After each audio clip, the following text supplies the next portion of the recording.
Considérons le chapitre 58 du livre d'Ésaïe. Ésaïe avait vécu bien longtemps avant l'époque de Néhémie. La disposition des livres peut naturellement nous tromper à cet égard. Mais qu'arrivera-t-il? On t'appellera réparateur des brèches, restaurateur des sentiers d'habitation. Ésaïe 58, 12. Ce réparateur et ce restaurateur, c'est Néhémie. Et Néhémie ramène le Seigneur à sa parole. Et le Seigneur accomplit véritablement la parole d'Ésaïe 58 par le moyen de Néhémie. Vous le voyez? C'est cela qui est la base, plaider la parole avec foi. Ésaïe avait vécu longtemps avant Néhémie et avait prononcé ces paroles: si tu ôtes du milieu de toi le joug, si tu cesses d'étendre le doigt, si tu gardes ton pied de profaner le sabbat, de faire ton plaisir en mon saint jour. Ésaïe 58, 9, 13. Poursuivons. Je te supplie, Seigneur, que ton oreille soit attentive à la prière de ton serviteur et la prière de tes serviteurs, qui prennent plaisir à craindre ton nom. Néhémie 1, 11. Ici, la crainte du Seigneur, lorsque nous l'étudions à la lumière de toute la parole de Dieu, signifie simplement que nous nous abandonnons entièrement à la volonté de Dieu et que la volonté de Dieu exerce en nous la prééminence. Lorsque le Seigneur Jésus dit: Père, si tu voulais faire passer cette coupe loin de moi, toutefois que ce ne soit pas ma volonté mais la tienne qui soit faite. Luc 22, 42. Il a été exaucé à cause de sa crainte. Hébreux 5, 7. C'était une consécration entière et absolue à la volonté de Dieu, quoi qu'il en coûte. La crainte du Seigneur est le commencement de la sagesse. Dans ce 11e verset, nous trouvons le plaisir de l'Éternel comme l'élément central. Nous pouvons employer le mot abandon ou consécration selon que nous préférons. Que ton oreille soit attentive à la prière de ton serviteur et à la prière de tes serviteurs qui prennent plaisir à craindre ton nom.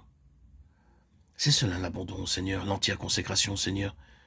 Et nous savons parfaitement que dans la prière d'intercession, nous n'arriverons à rien avant d'être dans cette position. Tout ce qui est personnel, notre propre plaisir et notre propre satisfaction doivent être mis de côté. Seuls les intérêts du Seigneur doivent gouverner notre cœur. C'est là, je pense, un cri transcendant dans cette prière. Et pour une prière d'intercession véritable, il nous faut arriver à cette position. Nous avons prié, nous avons été importuns, persistants, passionnés, oppressés. Nous sommes appuyés sur la parole de Dieu. Et cependant, il peut s'être trouvé encore un petit fragment de notre propre plaisir qui donnerait de l'ardeur à notre lutte dans la prière. Aussi juste que soit notre position à l'égard de la parole, le Seigneur doit attendre jusqu'à ce que tout intérêt personnel soit résolument mis de côté. Lorsque nous arrivons à la place où il est vrai que seul le bon plaisir de l'Éternel est en vue et que le Seigneur peut faire ce qu'il veut, où tout notre désir est que sa volonté soit faite et que tout notre plaisir se trouve en lui, pour craindre son nom et être entièrement abandonné à sa volonté, alors nous avons un accès libre auprès du Seigneur. Alors, nous sommes réellement dans l'esprit de prière. Vous le voyez, nous arrivons à la dernière chose que le Seigneur ait à nous demander. Te trouves-tu dans ces dispositions? As-tu quelques intérêts personnels dans cette question?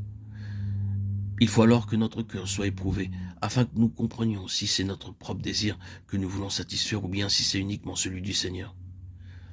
Si la chose que nous demandons n'est pas selon le plaisir du Seigneur, nous ne devons plus la vouloir. Lorsque nous en arrivons là, nous avons un accès libre et la prière est parfaite. Nous voyons, nous avons ici un modèle de prière d'intercession. Nous pourrons comprendre par le moyen de cette analyse de quelque manière nous sommes impliqués pour être introduits dans une prière plus profonde où tout est soumis au Seigneur. Pour que nos prières qui sont des cris, des implorations s'élèvent au moment opportun et soient efficaces. Nous édifions toutes nos prières sur ce fondement. Et c'est sur ce fondement que reposent toutes nos prières. Mais il faut premièrement que tout soit sondé et criblé. J'espère que cette méditation rappellera à nos cœurs le désir du Seigneur. L'instrument qui doit être employé d'une manière particulière pour sa satisfaction doit être un instrument de prière comme cela. Tout ce qui nous est apporté comme lumière doit être reçu dans la prière et vécu aussi dans la prière. La prière doit tenir la première et la dernière place dans l'accomplissement de notre ministère. Que le Seigneur révèle ces choses dans nos cœurs